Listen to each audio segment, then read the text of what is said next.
Tanong, gusto mo ba sarili mo? Do you like yourself? Naku, sana ang sagot mo ay, oo, Brother Bo, I like myself. I love myself. Sana yun ang sagot mo. Kasi, alam mo, 40 years na ako nasa ministry. Alam na alam ko, most people suffer from FOPO. Ano yung FOPO? Fear of people's opinions. We want people to like us. At anong nangyayari ganito, habol tayo ng habol. Sana magustuhan tayo ng mga tao. Subconsciously, ano namit natin? Oh, why do we wear what we wear? Para magustuhan tayo. Why do we buy the things we buy? Para magustuhan tayo. Why do we do the things that we do? Para magustuhan tayo. Alam mo, pag ang self-esteem mo, self-worth, identity mo nakabase sa kasi gusto ako ng tao, kaya okay feeling ko, okay pakiramdam ko. Bakit gusto ako ng mga tao? Ay, nako! Malabo yan. Number 1, nakakapagod. Humabol. Para magustuhan ka nito, magustuhan ka niya. Number 2, napaka-shaky ng foundation na yan. Kaibigan, makinig ka, may kwento ko sa'yo.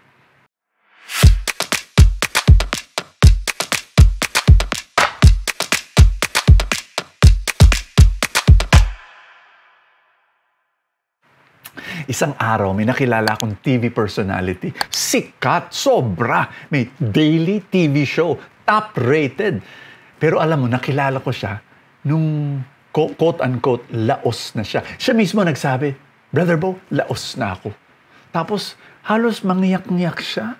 Kasi sinabi niyo, dati, nung may TV show ako, ay wala, yung pangalan ko nasa lobby ng mga tao. Pag naglalakad ako sa daan, sa kalye, naku, ang dami-daming hihingi ng autograph sa akin. Ngayon, naglalakad ako sa mall. Sasabihin ng mga bata, Mami, sino siya?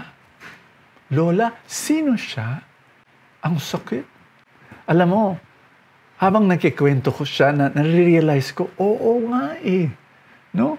Bakit nga ba tayo naghahabol ng mga tao na magustuhan tayo? Hindi naman permanente yan. Friends, may nagtatanong sa akin, ganun rin. Brother Bo, what does it feel like? Ang dami-dami mong mga fans, daming sumusunod sa iyo, ang daming nakikinig sa iyo.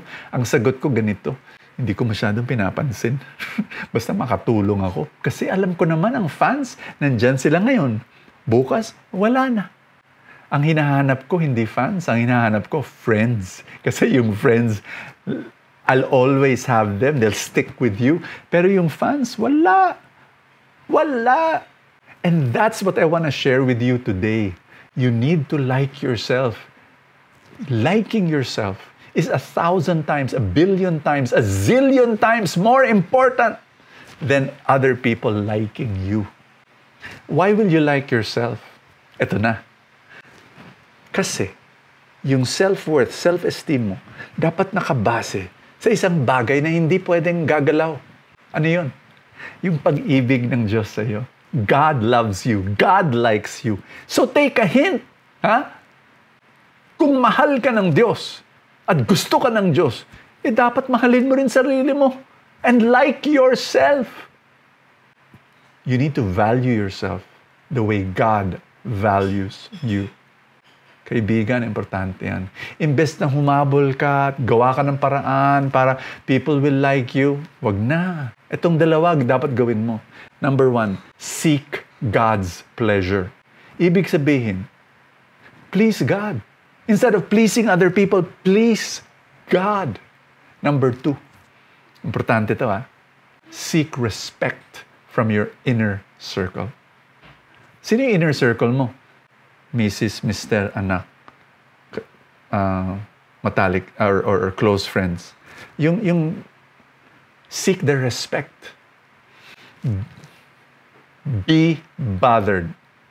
Kung ang mga may gusto sa'yo, yung mga malalayo, yung mga taong hindi ka siya masyadong kilala. Pero yung inner circle mo, walang respeto sa'yo. Ibig sabihin, kasi sila may nakakilala sa'yo, di ba? So you need to seek the respect. How can you seek the respect? Live by your values. Live by your conscience. Follow God's will and God's word in your life. Kaibigan, Our gospel for the day is John chapter 5, verse 31. It says, Jesus said, "How can you believe when you accept praise from one another and do not seek the praise that comes from the only God?" Alam mo, pag lahat ng tao ayaw sa'yo, pero si Lord gusto ka. Si Lord nakatayo sa trono, nagsa-standing ovation sa'yo. Di ba yun na yun? Ano pa hanapin mo? Seek God's praise. Pagdarasal kita ngayon sa ngalan ng Ama at ng Anak ng Espiritu Santo. Amen. Lord, basbasan mo yung kaibigan ko. Hinihiling ko, Lord, na sana baguhin mo yung puso niya. Lord, sana yung kaibigan ko, hahanapin niya yung pleasure mo to please you and to praise you and also to seek the respect ng inner circle niya. Panginoon, ikaw gumalaw sa buhay niya sa pangalan ni Kristo Jesus. Amen. In the name of the Father, and of the Son, and of the Holy Spirit. Amen! Thank you, Lord!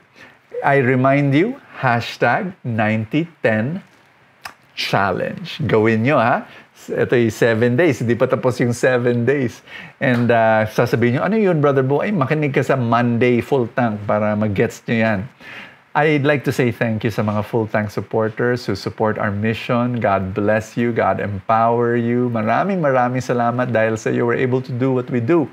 And kung gusto mo magkaroon ng Full Tank Saturday and Sunday, please become a Full Tank supporter. Click the link that says support now dyan sa ilalim ng video sa Facebook. Maraming salamat sa mga nagpapadala ng stars. I will see you tomorrow.